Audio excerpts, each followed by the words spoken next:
Hi guys, welcome to Cricket Chat with Venkatesh. IPL క్లైమాక్స్కి వచ్చింది.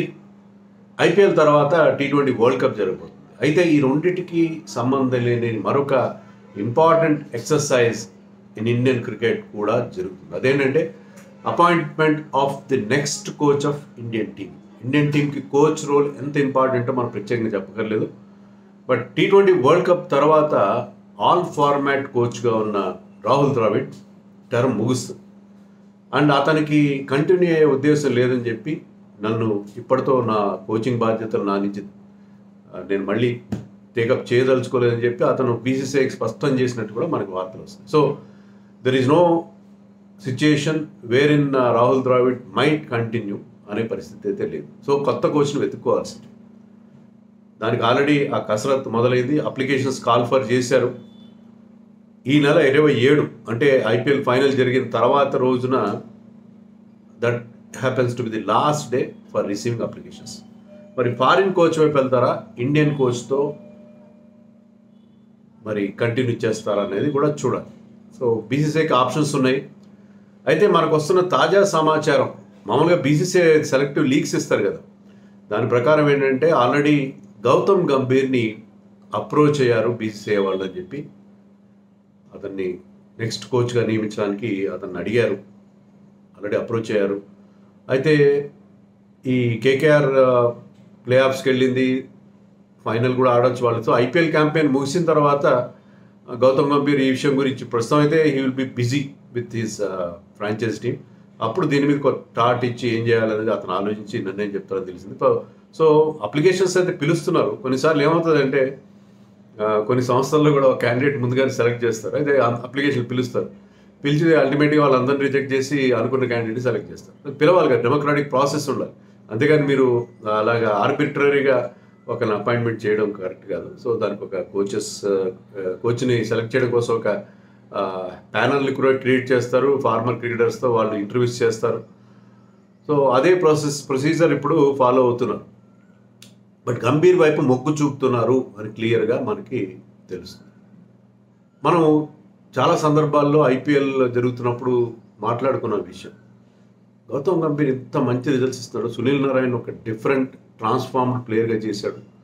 Indian players నుంచి కూడా మంచి మంచి పర్ఫార్మెన్సెస్ రాబట్టుకుంటున్నాడు. So KKR before Gambhir, after Gambhir looking like a different side అని చెప్పాడు. అది మరి ఇతను కోచ్ అయితే బాగుంటుంది ఇండియన్ టీంకి. కానీ ఒకరిద్దరు ప్లేయర్స్తో అతనికి ప్రాబ్లం వస్తుందా అని కూడా మనం చూచాయిగా దాన్ని కూడా టచ్ చేసాం. ఎస్, ఆ ఇష్యూ అయితే ఉన్నది. గంభీర్ నో డౌట్ అతనుకున్న ప్యాషన్, అతనుకున్న రికార్డ్, 2 సార్లు క్యాప్టెన్గా కేకేఆర్ని గెలిపించడం, ఇండియా కూడా కొన్ని వైట్ బాల్ మ్యాచెస్లో అతను లీడ్ చేశాడు.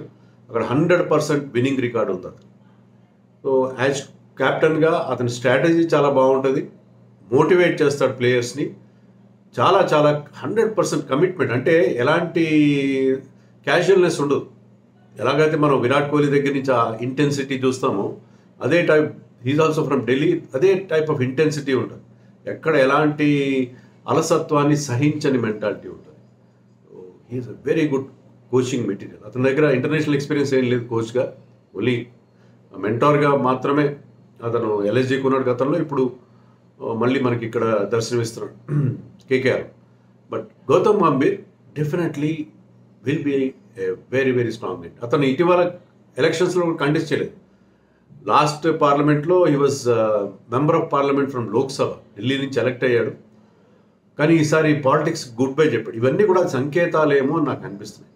సో అతను పూర్తిగా గుడ్ బై చెప్పడానికి, పాలిటిక్స్ గుడ్ బై చెప్పడానికి వేరే పొలిటికల్ రీజన్స్ కూడా ఉండొచ్చు. బహుశా ఇది కూడా ఒక కారణం అయి ఉంటుంది. ఏంటంటే అతను ఇక్కడ పూర్తిగా క్రికెట్ మ్యాటర్స్లో కాన్సన్ట్రేట్ చేయడం అనేది. తర్వాత ఇటీవల మీరు చూస్తుంటారు, లాస్ట్ సీజన్లో మనం ఏం చూసాం, గంభీర్ అండ్ విరాట్ కోహ్లీ గొడవ పడడం during the matches between LSG and RCB చూసాం. కానీ ఈసారి కేకేఆర్ వర్సెస్ ఆర్సీబీ మ్యాచ్ జరుగుతున్నప్పుడు ఇద్దరు సరదాగా ఎక్స్చేంజింగ్ ప్లెజెంట్రీస్, బాగున్నావా, ఏంటి పిల్లలు బాగున్నారా, ఏం చేస్తున్నారు, ఇలాంటివి ఏదో ప్లెజెంట్రీస్ అంటారే అని మాట్లాడుకోవడం, ఎక్స్చేంజింగ్ ప్లెజెంట్రీస్ చూసాము. సో వాళ్ళిద్దరి మధ్య ఒక మంచి హెల్దీ కాన్వర్జేషన్ మనం we have seen it in social media and other platforms.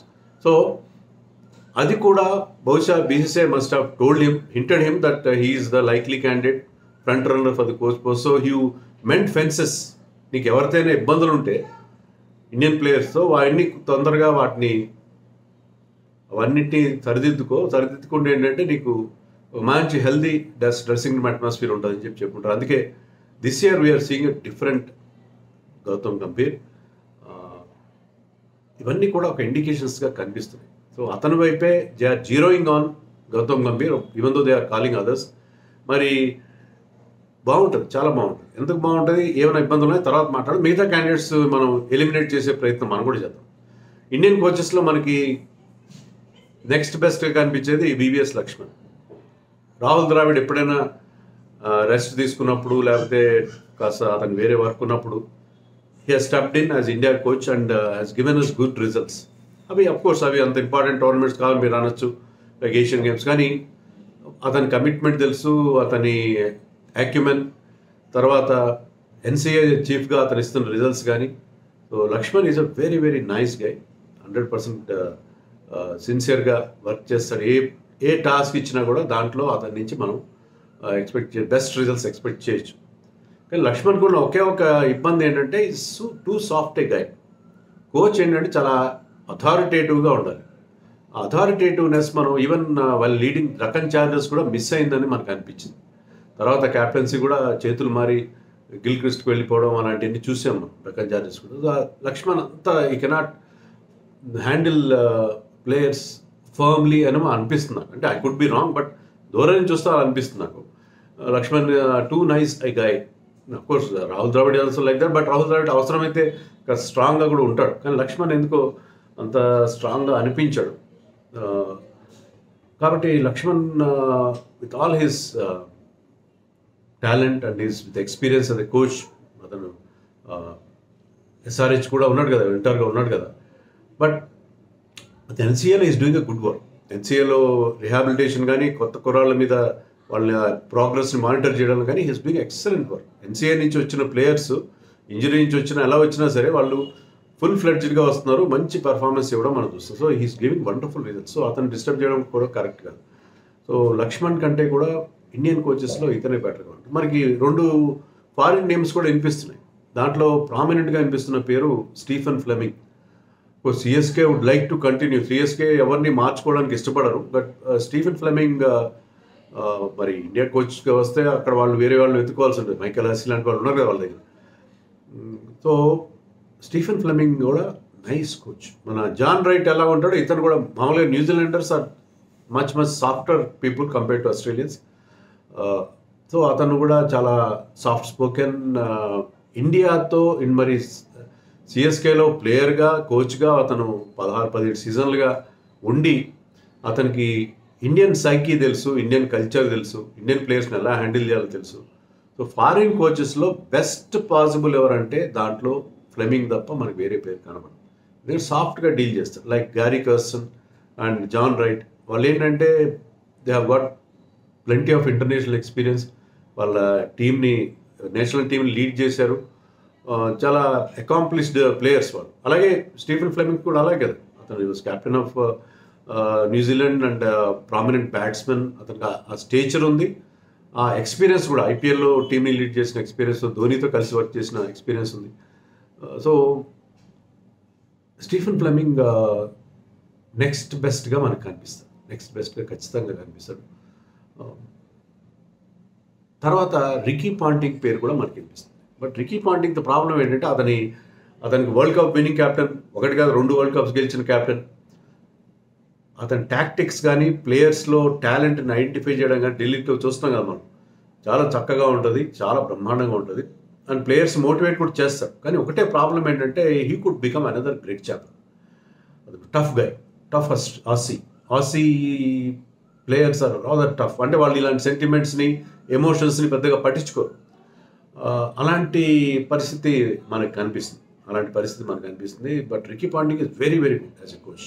అతని టాక్టికల్ అక్యుమెన్ కానీ అతని కోచింగ్ స్టైల్ కానీ చాలా బాగుంటాయి. ఢిల్లీకి అతను రిజల్ట్స్ ఇవ్వలేకపోవచ్చు, బట్ మనం ఎప్పుడు చెప్పుకుంటాం ఏ క్యాప్టెన్ అయినా కోచ్ అయినా they are as good as their team composition అనేది చాలా ఇంపార్టెంట్. బట్ ఈసారి Delhi team with all its problems with injuries and other things బాగా పర్ఫామ్ చేయగలిగారు. ఆ మాత్రం పర్ఫామ్ చేశారంటే అది Ricky Ponting and Rishabh Pant వాళ్ళిద్దరి లీడర్షిప్ గురించే మనం చెప్పుకోవాలి. బట్ రికీ పాంటింగ్తో ఆ ప్రాబ్లం ఉంది. మరొక గ్రేట్ చేపలు అయ్యే ప్రమాదం ఉంది. ఎందుకంటే ఇండియన్ సూపర్ స్టార్స్తో కొంత జెంటిల్గా హ్యాండిల్ చేయాల్సిన అవసరం ఉంటుంది. మరి మీరు అనొచ్చు గౌతమ్ గంభీర్ అదే ప్రాబ్లం కదా, కానీ గౌతమ్ గంభీర్ ఏంటంటే వెన్ ఈస్ డీలింగ్ విత్ అతను అపోనెంట్స్కి చాలా అగ్రెసివ్గా ఉంటాడు. తన టీం విషయానికి వస్తే ప్లేయర్స్ని వెనకేసుకురావడం, వాళ్ళు సపోర్ట్ చేయడం, వాళ్ళు ఏమైనా ఫామ్ కాస్త అటు ఇటుగా ఉన్నా వాళ్ళకి పూర్తి కాన్ఫిడెన్స్ ఇవ్వడం ఇవన్నీ చేస్తాడు. సో కేకేఆర్లో అతని రికార్డ్ చాలా బాగుంది. కేకేఆర్లో ప్లేయర్స్ ఫీల్ దట్ చాలా మంచి రిజల్ట్స్ అతని నుంచి ఇచ్చాడని చెప్పి అతనే స్వయంగా చెప్పాడు. సూర్యకుమార్ యాదవ్ నేను ప్రాపర్గా యూటిలైజ్ చేసుకోలేకపోయాను. So he's very honest, brutally honest with himself and అతని కమిట్మెంట్ లెవెల్స్ అన్ని బాగుంటాయి. ఒకటే ప్రాబ్లం, విరాట్ కోహ్లీతో ఏమైనా ఇబ్బంది వస్తుందా అనేది చూడాలి. విరాట్ కోహ్లీ కూడా ఏంటంటే ఇద్దరికి ఒకే ఉద్దేశం కదా, ఇండియన్ టీంకి బెస్ట్ రిజల్ట్స్ ఇవ్వాలని చెప్పి విరాట్ కోహ్లీ రీసెంట్గా కూడా చెప్పాడు, నేను రిటైర్ అయ్యే లోపల ఆ గోల్ సాధిస్తాను. ఏ goal? Winning the trophy for India. So అతనికి ఒక గోల్ మిగిలిపోయింది. అతను గెలిచాడు గతంలో. He was part of the 2011 world cup winning team. దాంట్లో అతని కీ రోల్ కూడా ఉంది, ఈవెన్ ఫైనల్ కూడా. కానీ as an important player, leader, captain కావచ్చు, leader of the present team గెలవడం వేరే. అతను లీడర్గా మారిన తర్వాత అప్పుడు ఏంటంటే జస్ట్ జూనియర్ ప్లేయర్గా అతనికి ఒక టార్గెట్ అయితే ఉన్నది. సో వీళ్ళిద్దరు టార్గెట్ ఒకటే కాబట్టి వాళ్ళు they should not be any problem for between them. So వాళ్ళు they will be working towards the same goal కాబట్టి ప్రాబ్లం ఉండదని. సో గౌతమ్ గంభీర్ విషయంలో నాకైతే చాలా, గౌతమ్ గంభీర్ టీం కూడా, అభిషేక్ నాయర్ కూడా ఉండాలి టీంలో. అభిషేక్ నాయర్, రింకు సింగ్, దినేష్ కార్తిక్ ఇలాంటి ప్లేయర్స్ నుంచి ఎలాంటి రిజల్ట్స్ రాబట్టాడు అనేది మనం చూసాం. So Abhishek Nayar is batting coach, Vikram Rathore is good, but నన్ను అడిగితే అతని రికమెండేషన్ కానీ మీరేమైనా అనుకోండి. అనురాగ్ ఠాకూర్కి is close to Anurag Thakur, అలాగే వచ్చాడు సంజయ్ బాంగర్ని రిప్లేస్ చేసి సడన్గా వచ్చాడు దాని మీద. అఫ్కోర్స్ పారస్ మాంబ్రే ఇలాంటి వాళ్ళు, కొత్త వాళ్ళు చాలామంది ఉంటారు మనకు అక్కడ కనిపిస్తారు. But what ever, Abhishek Nair కూడా ఆ టీంలో ఉండాలి. మంచి టీం ఒకటి మనకి కనిపిస్తుంది గౌతమ్ గంభీర్ ఉంటే. ఆ తర్వాత క్యాప్టెన్స్ ఎవరు అనేది కూడా చూడాలి. రోహిత్ శర్మ ఎన్ని రోజులు ఉంటాడో మనకు తెలియదు. ఆల్ ఫార్మాట్ క్యాప్టెన్గా ఉన్నాడు. But Rohit Sharma at least white ball cricket ఈ T20 వరల్డ్ కప్ తర్వాత వైట్ బాల్ క్రికెట్ క్యాప్టెన్స్ అయితే అతని నుంచి మనం కొత్త క్యాప్టెన్స్ వైపు వెళ్ళాల్సిన అవసరం ఉంటుంది. హార్దిక్ పాండ్యా అయితే కష్టం. హార్దిక్ పాండ్యా, గౌతమ్ గంభీర్ మా వాట్సాప్ గ్రూప్లో కూడా అన్నారు, హార్దిక్ పాండ్యా, గౌతమ్ గంభీర్ ఇద్దరు ఉంటే కెప్టెన్గా పాండ్యా, కోచ్గా గౌతమ్ గంభీర్ కొంచెం ఫ్రిక్షన్ ఉంటుందని చెప్పి. Correct, that is a good observation. But Hardik Pandya is the choice now. అతను ఇంజరీ ప్రోన్ స్టేటస్తో, అందుకని ఇంకా రిషబ్ పంత్, కేఎల్ రాహుల్, శ్రేయస్ అయ్యర్ వీళ్ళు ఫ్రంట్ రన్నర్స్ కనిపిస్తున్నారు. వీళ్ళ తర్వాత నెంబరే మనకి హార్దిక్ పాండ్యా కనిపిస్తున్నాడు. ఎందుకంటే అతను ఎప్పుడు ఇంజర్డ్ అవుతాడు, కెప్టెన్ అనేవాడు టీంకి ఒక కంటిన్యూస్గా ఉండగలిగాడు. 1-2 మ్యాచ్ మిస్ అయితే పర్వాలేదు, కానీ సీజన్ మిస్ అయ్యి 6 నెలలు మిస్ అయితే అతన్ని మనం కెప్టెన్గా పెట్టుకునే పరిస్థితి ఉండదు. సో అతను వెనకబడ్డాడు కాబట్టి వీళ్ళ ముగ్గురికి, శ్రేయస్ అయ్యర్కి అయితే అలాంటి ప్రాబ్లం ఉండదు, రాహుల్కి అలాంటి ప్రాబ్లం ఉండదు, వర్క్ టుగెదర్. రిషబ్ పంత్ కూడా అలాంటి ప్రాబ్లం ఉండాల్సిన అవసరం లేదు. Delhi come from Delhi. So ఆ నేపథ్యంలో Gambhir I think right choice. Gambhir లేకపోతే నా చాయిస్ అయితే స్టీఫెన్ ఫ్లెమింగ్. లక్ష్మణ్ కానీ పాంటింగ్ కానీ నా తర్వాతే నేను మాట్లాడతాను. సో ఐ థింక్ ఇది నా చాయిసెస్ అయితే Gambhir should become India's coach. చాలా మంచి రిజల్ట్స్ ఇవ్వగలుగుతారు మనకి. లేని పక్షంలో అతనికి ఏమైనా మరి అతని పర్సనల్ కమిట్మెంట్స్ ఏమైనా ఉంటాయి అంటే let us go towards Stephen Fleming అని అనుకుంటున్నాను. మరి మీరు అనుకుంటున్నారు ఎవరైతే బెస్ట్? ఈ 4 పేర్లే మాత్రం మెన్షన్ చేశాను. ఇంకా వేరే పేర్లు మీ దృష్టిలో ఉంటే అవి కూడా నాకు కామెంట్స్లో చెప్పండి.